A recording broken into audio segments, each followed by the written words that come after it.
Hello everyone. Welcome back to the channel. Look, you guys read the title. You know what I'm talking about today. So I finished reading A Court of Wings and Ruin by Sarah J. Maas. It's the third book in the ACOTAR series. And I finally finished it. And, to say that I didn't like it is an understatement, but we'll get into that. We'll get into that. But here is my review of it. First things first, I will not be giving the book a rating. I recognize that I am not the target audience for this. This book very much, just like the second one, A Court of Mist and Fury, was clearly written in mind for people who actually like Feyre and Rhysand. I do not like either one of them for a multitude of reasons, but ACOWAR sort of solidified my dislike of Feyre. So, well, I guess we'll start with what I actually did like about the book, to be fair to it.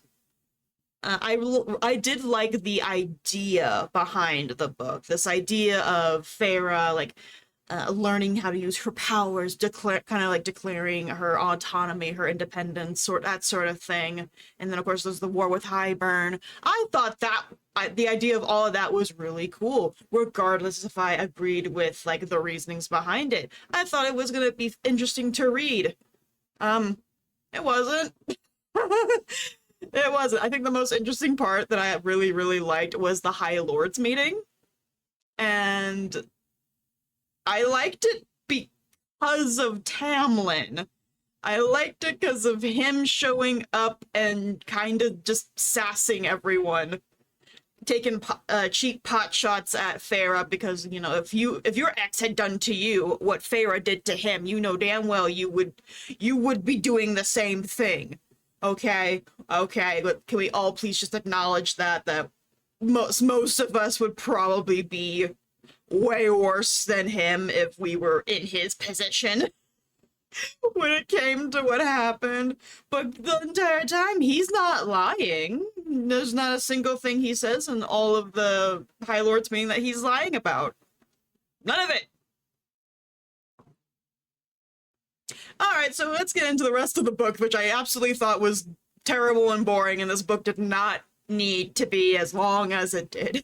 It really did not need to be as long as it was. Seriously, this book kind of overstayed its welcome way too quickly, way too much.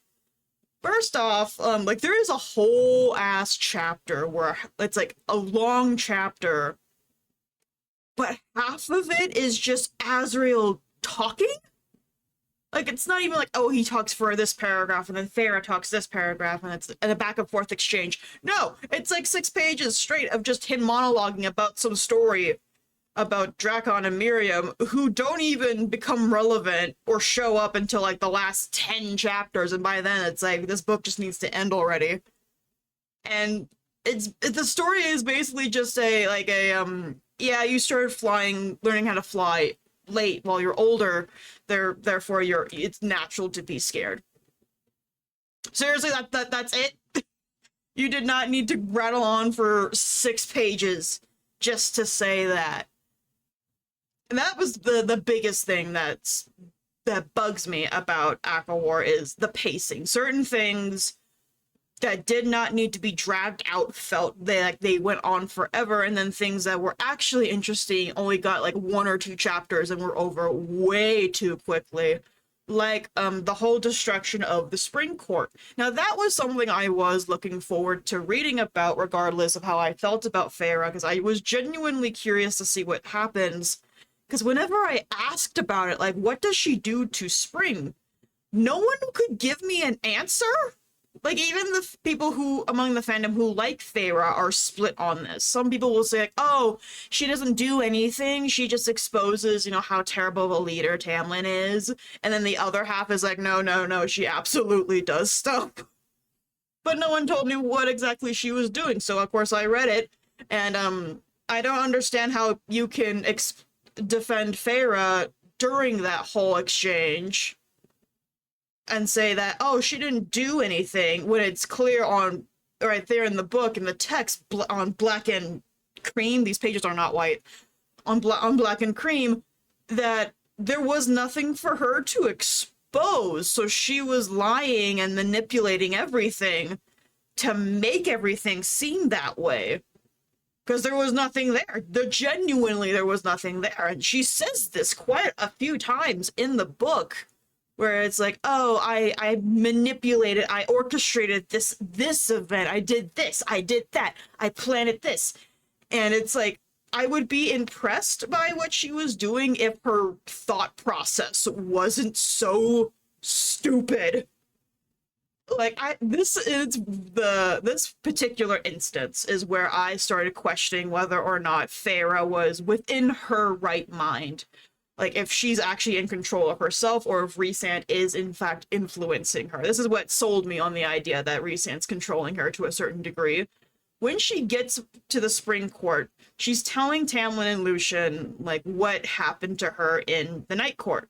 And there's a segment of it where she's not explicitly stating that Rhysand was assaulting her, but she's heavily hinting at it that she was. And then has the nerve to be upset when Tamlin and Lucien believe her? Like, huh? Like, that cannot be the message that SJM wants to be sending, that you should question SA victims. Especially female ones. Like, she says, like, oh, I'll have to make them pay for that little insult, because Rhysand would never. Girl, you're not exactly telling them that he didn't do anything to you. If anything, you're suggesting that he might have, that he did. And you're mad that they believe you. Secondly, her whole plan hinges on Lucien and Tamlin believing her. And, like, that whole exchange, like, would be if Tamlin actually was physically abusing her, which he was not. He never puts hands on her. And she goes to Rhysand and is like, Tamlin hit me, and Rhysand go, no, that doesn't sound like him, I don't believe you. Like, that's the same energy right there. Like, come on. You can't honestly tell me that you... It's such a dumb reason. It's so stupid. And, like, her whole reasoning for destroying the Spring Court is like, oh, I'm a spy. No, you're there for petty revenge because he locked you in the house that one time. And you weren't even locked up for that long either, versus Rhysand, who locked you in the palace, in the Moonstone Palace, for like several days, and you had no idea if you were gonna be able to leave or not. Yeah. That's what happened. It was so convoluted, it was so stupid. Her thought process, her reasoning, and the way that Tamlin gets villainized for reacting to what she's doing. Because the second explosion, the infamous of he destroyed a room and then hurt her because she didn't shield herself this time, he was being provoked. She was purposely doing it, and even states in the text that, yeah, she did it on purpose. She was goading him into having this reaction. He was resisting as best he could. She pushed the buttons. And I genuinely don't understand this fandom sometimes. Like, I don't understand how you can defend someone who did that. Like, that is master gaslighter, master manipulator. Like, I don't understand how people can like these people. Moving on from that, Feyre doesn't actually do much either in terms of learning how to control her powers or combat. She does have some training done, like to learn how to fly and crap, but the two big battles that happened in the book, she doesn't really do anything. Granted, the final battle I sort of tuned out because I really just wanted the book to be over with, so I wasn't really paying attention all that well.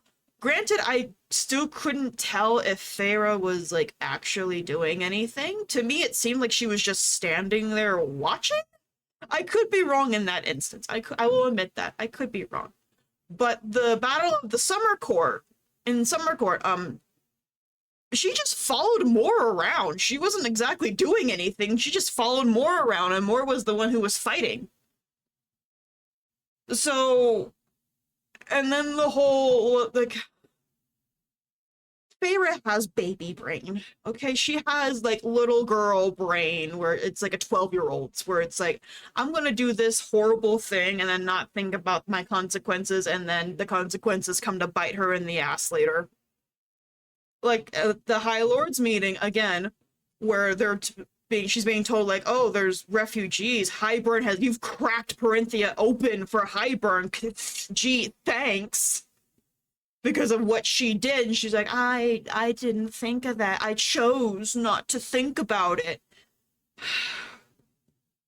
How this is not a declaration of war, I do not know. Because she's the High Lady of another court, and she does all of this, and she does not face the consequences of her goddamn actions. On the topic of the High Lords meeting, does anyone else find it suspicious that they talked about how there's runes in place, wards in place, that make it so that if anyone at the meeting attacks another member, they will die. And yet, the Night Court is the only court that's actually attacking everyone else. Azriel attacks Eris. Which I guess that could have slipped past the wards, because he wasn't using magic. It was like a fist fight. Feyre straight up attempts to murder the entirety of the Autumn Court family. Like, she flat out says, like, I'm just gonna kill these people. Nothing happens to her. Rhysand attempts to attack someone as well. Nothing happens to him. So what the hell? Are these wards actually there? Or did Rhysand manipulate them so that he and his court can attack the others in the event that they became unagreeable? That sounds like him, if you ask me. That sounds like something he would pull. And then, of course, there's the whole thing with Lady Autumn and Helion. Like, Feyre, read the goddamn room. Clearly, Helion did not want to talk about it. Not that it was any of your fucking business. Like, God, lady.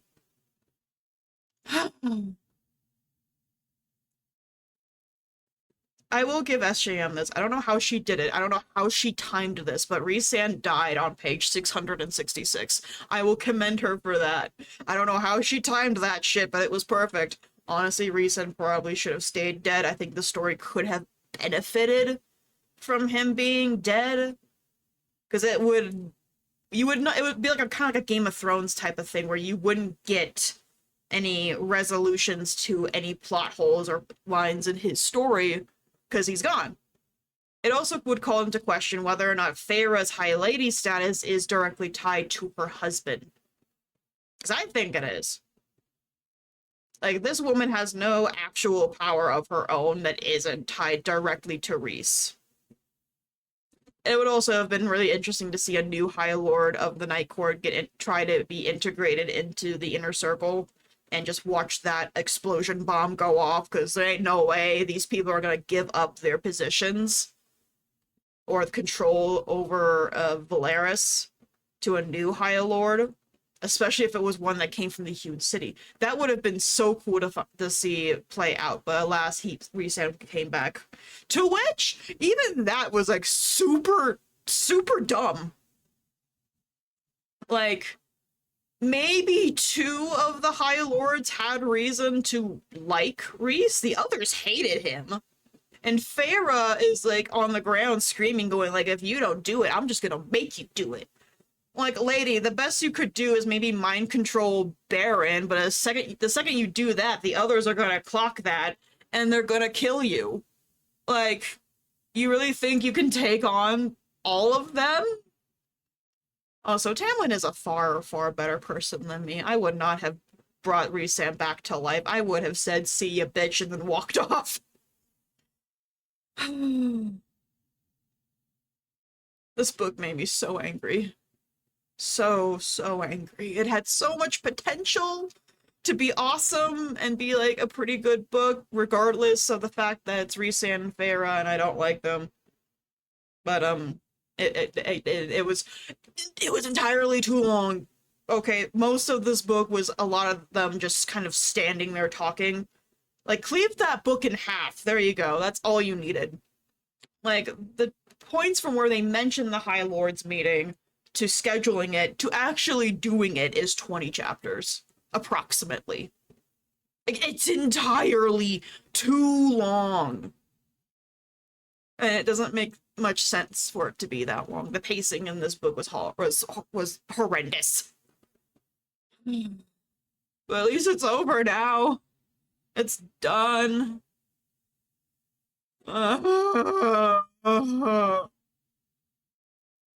These people are so dumb.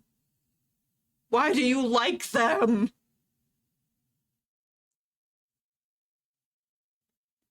Like, seriously. And you know what? I completely forgot about Jurian until he was brought up again. I completely forgot he was even a thing. I forgot that Draken and Miriam were even a thing until they popped up, and even then I remember that they were there for like maybe 2 pages and then forgot. It was so unremarkable. There's all this build up for Drakon and Miriam, and it was nothing. It was just straight booty.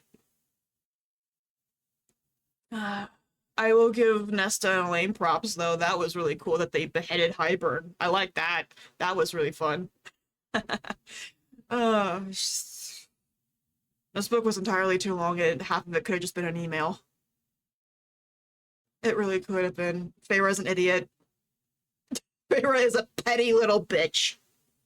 There, I said it. And Rhysand should have stayed dead. Amryn should have stayed dead. I don't even remember her going into the cauldron to become a fae. I remember her being like exploded into like holy flames, and that's about it. I don't remember anywhere in the book where she becomes a fairy. Apparently she does.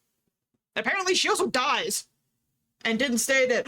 I don't know. Okay, this book was too long, and my brain just wanted it to be over. So yeah. There you go.